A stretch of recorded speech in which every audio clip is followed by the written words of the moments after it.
What's up, everybody, and welcome back to the Z-Man Show. It is February, and that can mean only one thing, and that is that The Walking Dead is back on the air. Welcome back to the show. We're talking mid-season premiere of The Walking Dead, Season 10, Episode 9, called Squeeze. And I think that the title of this episode absolutely speaks for itself. So if you have not seen the episode, we're going to have spoilers. We're going to talk it briefly, some things we loved, we hated, this and that. And if you don't care about spoilers, then let's just get right to it. So, let's talk about, we just got to get straight into it. Carol. How badly is Carol annoying you right now? Because I think she is just blown through the top of the scale for me. Just past the 10, straight into 11 on scale 1 to 10. I just cannot believe, I understand her rage. To lose a child and all you would want is revenge, revenge, revenge.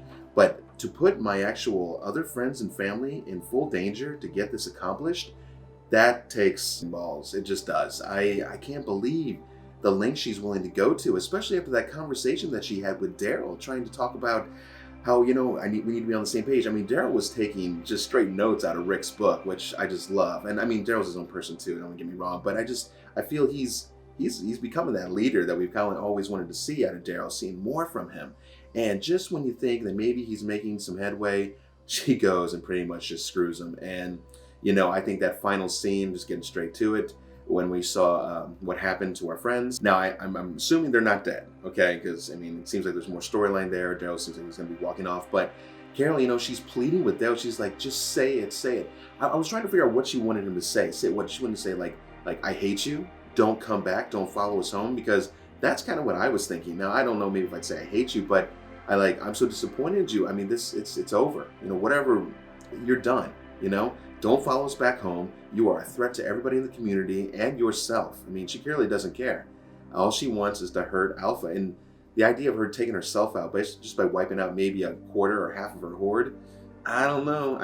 Yeah, that's going to be a blow, but is Alpha going to close up shop? No, she's going to go and get more. So Carol, silly decision. Within her character though, yeah, as they've built her, I guess that makes sense. But yeah, I've lost faith in Carol as a character. And I feel once she gets her revenge, that will be her full arc, There's some other things around Carol tonight too. Her whole claustrophobia thing, which again, I'm not going to get annoyed because so much claustrophobic. Man, I'll tell you, when wife and I were watching this and we were watching Jerry try to get through those little tunnels or whatever, and I'm a larger guy too. Jerry's bigger than me. He's 6'2", I'm 5'10", he's a little larger than me, but I was just feeling it. I actually started feeling the tightness just kind of grip me, and I think Stephanie said the same, my wife. And so it was a very intense scene. We were loving it. And the whole fact of the zombie, I was like, if they kill Jerry off, I'm not going to riot, but I kind of like that guy, It's like, don't kill off everybody. We already lost so many great people so far. Just hang tight for a minute. But hey, if you want to maybe lose Carol, I'm kind of leaning towards it right now. But yeah, the claustrophobia, and it built into the scene. It made sense. I think there are times during the episode maybe it didn't kick in as much as it probably should have, but definitely when they're in the tunnel, she froze up. I think they could have done more with that, because I've seen once. If you've ever seen The Descent or The Descent 2, there were some really great scenes in there when they're in the caverns or being stalked by some monsters. Anyways, pretty solid. But I digress. The episode did move quite along. There was definitely some solid action scenes, some more whoopsie scenes, almost slipping off rocks. Everybody, they were trying not to be careless, but I'll tell you, every time they lit a match, trying to stick their hand in through one of those cavern holes, I'm just thinking, man, a mouth could just come down right on you and just take a bite out of you. And luckily they did not, but it was cool. It was showing that there was no light down there. The set design was awesome. I heard that the crew production team went way above and beyond trying to get this set up, and I think they achieved it very, very well. But yeah, Carol leading them into this trap, and then I think my wife was saying something about how there was like 3 times she's put the group in danger as of recent. I think there was only actually really 2, unless you count her going and setting the dynamite and then it's setting off anyways. But it was interesting how that dynamite stick actually went off from the impact. So I guess that's why Jerry said, I want you to very carefully put that back. So I did not know that. I didn't know dynamite could just explode just from an impact hit. I thought it had to fully be lit, this and that. So clearly the combustion works. And yeah, just caused that huge cave avalanche. It was insane. And hats off to the crew when you saw that cave in. Pretty damn legit, right? So that's what was going on, obviously, in Carol's world. Negan trying to play not both sides. He's trying to get in good graces, right, with Alpha. And we didn't see so much beta action this episode, but yeah, I think Negan saw through Gamma's bullshit pretty much, and could see that, you know, she was acting all weird, which she totally did. She looked guilty as hell, but no one else seemed to see it, but Negan did. And so he decides to try and give her up to Alpha. That's a pretty big move, and I'd also like to say a pretty big hit against our Survivor crew. I mean, all right, Negan, which side are you playing here? I mean, I know he's got to get in good graces, but how far are we willing to go here? I mean, she's a confidant for our other friends. So, and then after all this, I thought it was interesting to see how Alpha, she didn't want to acknowledge Negan was correct, because I think she knew, but she just didn't. And instead, she kicks him down in the shit pit, or whatever you want to call that, and kind of just knocking him back down a level.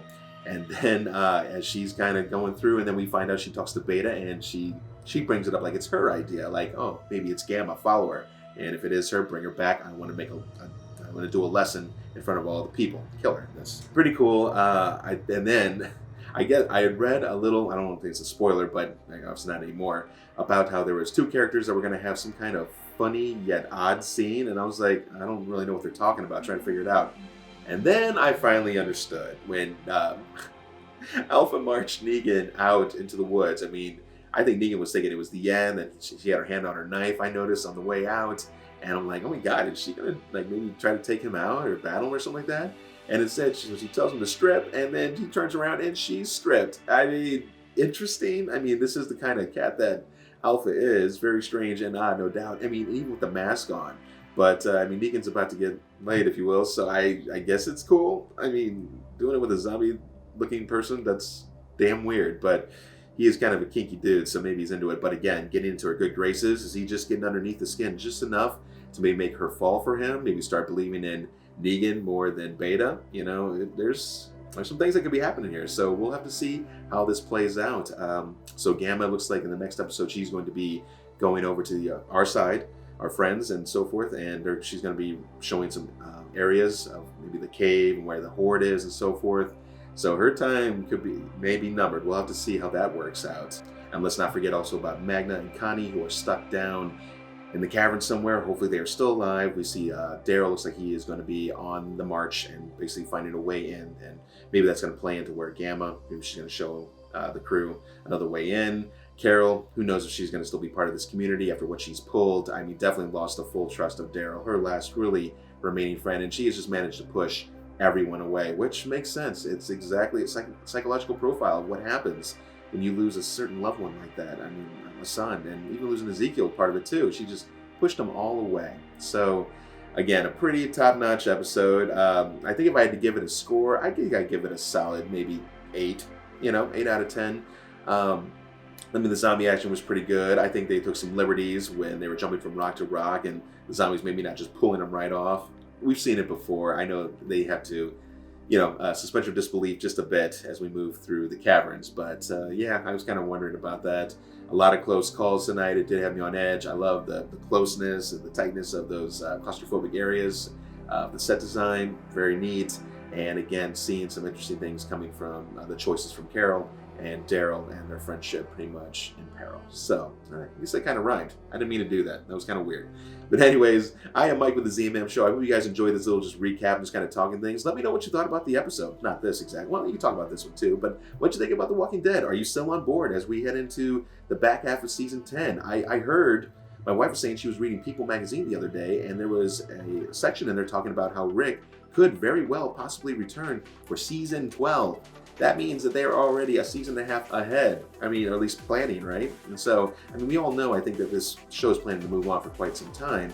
But and with the trilogy of movies coming out, I mean, we all know that, I think, Andrew Lincoln extremely loves the show. And I heard, again, through the article, that his family kind of gave him the okay to come back because they know how much he loves it. Hey, I think that's very, very cool. He's a top-notch actor. He's my favorite character in general. Who's your favorite character? Toss it in the comments. I'd like to just hear what your favorite characters are these days. Is it somebody out of the new crew, or is it someone that's passed, this or that?